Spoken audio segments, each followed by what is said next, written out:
Good morning, everyone. How are you today? So you're concerned about your friend. What's the first step that you can do? Ask. And then what's the second step?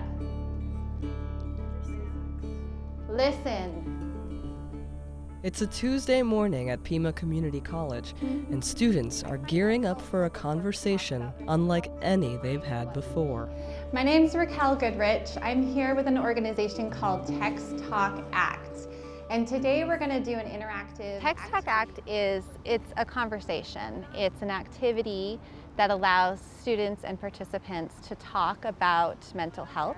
Okay. Casey, was that a no? It gets students in small groups together with a cell phone through text messaging. They receive a series of text messages that lead them through a conversation on mental health. What percent of youth with mental health issues don't receive mental health services? So it's saying to pick a percent. I would either say 49 or 74% because I think a lot of youth, they think that their parents will frown upon them, so they don't tell their parents what the issue is going on. So none of them receive any services because they don't tell anyone about it. To continue. 3/4 of all mental health problems present themselves before the age of 24. So we knew that being able to reach youth in an innovative way was going to be essential. I didn't realize stress and anxiety was like a big mental health thing until I was like, hey, ADR, I have like panic attacks like every 2 weeks. Like, what's going on? I think we should definitely know what people are going through in the background. Yeah. We often just assume like somebody's happy when they could be going through like food insecurity or just they're depressed.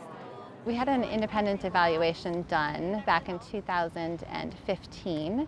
And what we found was that through the 45-minute conversation, the students walked away with a greater understanding of mental health, a greater comfort level in talking about mental health, and they also had a greater understanding about how to help a friend in need. Should we do the next one? What does it mean to be mentally healthy? I'm gonna let you go first because I'm not that mentally healthy right now. I think it means to be mentally healthy is to take care of yourself. And taking time for yourself. And not saying yes to everyone else around you. Now you're just targeting me.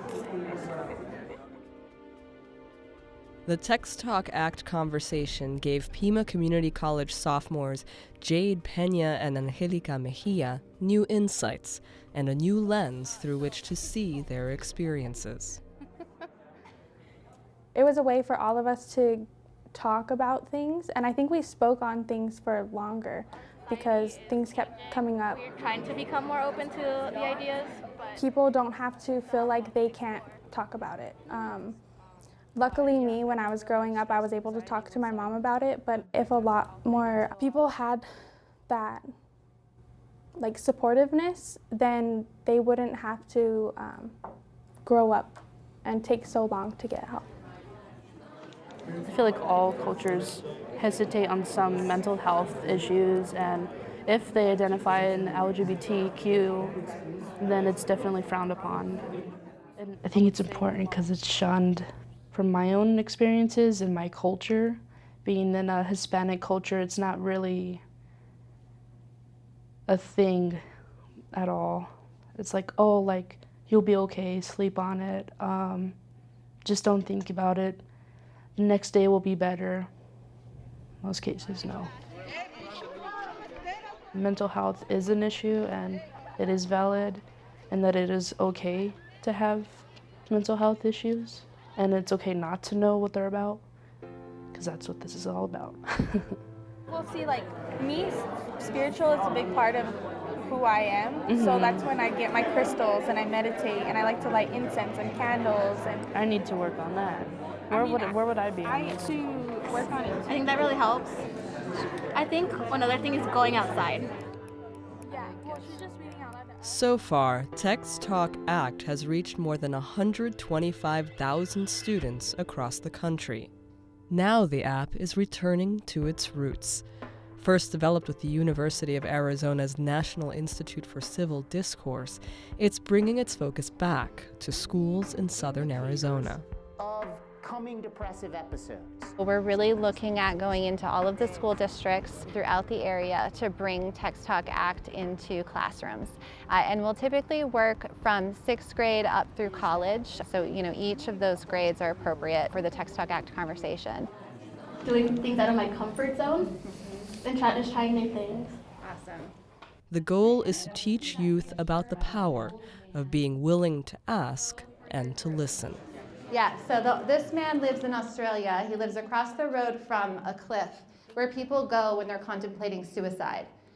And I looked this guy up. He every morning goes out to his kitchen window with his binoculars to see if anyone's standing on the cliff. And if they are, he's old, so he runs. I don't know how fast he runs, but he'll run across the road and he'll walk up to them and he'll do those 3 steps. He'll ask, listen, act.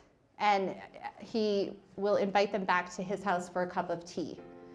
And as a result of that, and this was a few years ago, as a result of that, he saved 160 people. Yeah, so ill, right? So at that point, that was when I did. Mental health can be a difficult conversation for people to have. So it's really important for me to work with our nation's youth to give them the tools that they need to be able to not only feel comfortable talking about mental health, but to know what to do if they had a mental health issue or if a friend had a mental health issue. I think we've come a long way in the past few years, but I still see that there's a lot more work that we need to do.